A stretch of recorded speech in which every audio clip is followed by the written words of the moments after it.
Corporate വൽക്കരണത്തെ ചെറുക്കുന്ന സിഒയുടെ നയം മാതൃകാപരമാണെന്ന് മുൻമന്ത്രി TP. Ramakrishnan MLA.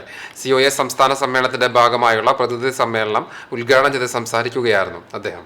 Corporate വൽക്കരണത്തിനെതിരായ പോരാട്ടം എളുപ്പമല്ല. എന്നാൽ ഇത്തരം സമരങ്ങൾ വിജയിച്ച അനുഭവം കൈമുതലാക്കി സിഒഎ മുന്നോട്ടു പോകണമെന്നും അദ്ദേഹം പറഞ്ഞു. കോർപ്പറേറ്റ് വൽക്കരണത്തിനെതിരായ സമരങ്ങളിലേക്ക് നിങ്ങൾ പോകുമ്പോൾ കോർപ്പറേറ്റ് വൽക്കരണത്തിനെതിരായി നടക്കുന്ന ഏത് നീക്കങ്ങളുമായി ഐക്യപ്പെടാൻ നിങ്ങളുടെ സംഘടനയ്ക്ക് കഴിയണം. മാധ്യമരംഗത്തെ കോർപ്പറേറ്റ് വൽക്കരണം ചെറുക്കാൻ സിഒഎയ്ക്ക് കഴിയണം. രാഷ്ട്രപതിയുടെ നയപ്രഖ്യാപന പ്രസംഗത്തിൽ തൊഴിലാളി എന്ന പദം പോലുമില്ല.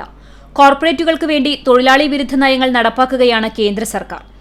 ആയിരക്കണക്കിന് തൊഴിലാളികൾ ജോലി ചെയ്യുന്ന കേബിൾ ടിവി മേഖല സംരക്ഷിക്കപ്പെടണമെന്നും ടി.പി. രാമകൃഷ്ണൻ കൂട്ടിച്ചേർത്തു. സാമൂഹ്യ ജീവിതത്തിലെ ഇത്തരം പ്രശ്നങ്ങളെല്ലാം പരിശോധിക്കുന്ന സമയത്ത് കോർപ്പറേറ്റ് വൽക്കരണത്തിന്റെ അമിതമായ ആവേശം, അതാണ് നയപ്രഖ്യാപന പ്രസംഗത്തിലും ബജറ്റിലും തൊഴിലാളി എന്ന പദമില്ലാത്തത്. ഈ കേബിൾ ടിവി ഓപ്പറേറ്റർമാരെയും സംഘടനക്കകത്ത് അണിനിരത്തി ഈ ന്യായമായ പ്രശ്നങ്ങൾക്ക് പരിഹാരം കാണാനുള്ള ചെറുത്തുനിൽപ്പ് ഐക്യത്തോടുകൂടി നടത്താൻ നിങ്ങൾ സംഘടന നേതൃത്വം നൽകി പരിശ്രമിക്കും. പ്രതിനിധി സമ്മേളന നഗരിയായ കോഴിക്കോട് തളി മുഹമ്മദ് അബ്ദുറഹ്മാൻ സ്മാരക ജൂബിലി ഹാൾ പരിസരത്ത് സിഒഎ സംസ്ഥാന പ്രസിഡന്റ് അബൂബക്കർ സിദ്ദിഖ് പതാക ഉയർത്തിയതോടെയാണ് നടപടിക്രമങ്ങൾ തുടങ്ങിയത്. സംസ്ഥാന സമ്മേളനം സിന്ദാബാദ്.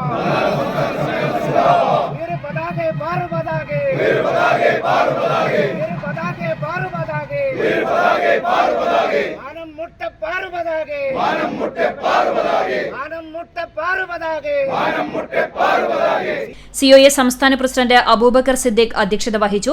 ബ്രോഡ്കാസ്റ്റിംഗ് രംഗത്ത് ലോകഭീമനെ പോലും വിഴുങ്ങുന്ന കുത്തകയായ റിലയൻസിനെ ചെറുത്താണ് സിഒഎ മുന്നോട്ടു പോകുന്നതെന്ന് അദ്ദേഹം പറഞ്ഞു.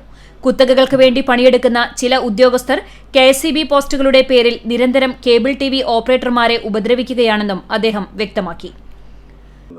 ബ്രോഡ്കാസ്റ്റിംഗ് രംഗത്ത് ഇന്ത്യയിലെ ലോക ഭീമനെ പോലും വിഴുങ്ങാൻ കഴിയുന്ന രീതിയിലേക്ക് റിലയൻസ് കമ്പനി, അദാനി, അംബാനിയുടെ കമ്പനി വളർന്നു വരുന്ന കാഴ്ചയാണ് നമ്മൾ ഈ ഘട്ടത്തിൽ കാണുന്നത്.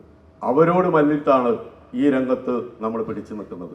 കഴിഞ്ഞ 3 പതിറ്റാണ്ട് വേർപ്പൊഴുക്കി നെറ്റ്വർക്ക് ഉപയോഗിച്ച് ചെറിയ ഒരു ജീവിത നിലവാരവുമായി മുന്നോട്ട് പോകുമ്പോൾ നമ്മളെ ഒരിക്കലും ജീവിക്കാൻ അനുവദിക്കാത്ത രീതിയിലുള്ള കടന്നുകയറ്റമാണ് ഈ ആഗോള ഭീമന്മാർ ഇന്ത്യൻ ഭീമനെ, ആഗോള ഭീമനെ പോലും കീഴടക്കി വരുന്ന ഇന്ത്യൻ ഭീമന്റെ മുന്നിൽ നമുക്കുണ്ട്.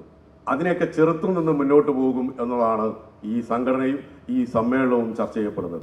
സംസ്ഥാന vice president Praveen Mohan, executive അംഗം ബിനു ശിവദാസൻ എന്നിവരും പ്രസീഡിയം നിയന്ത്രിച്ചു.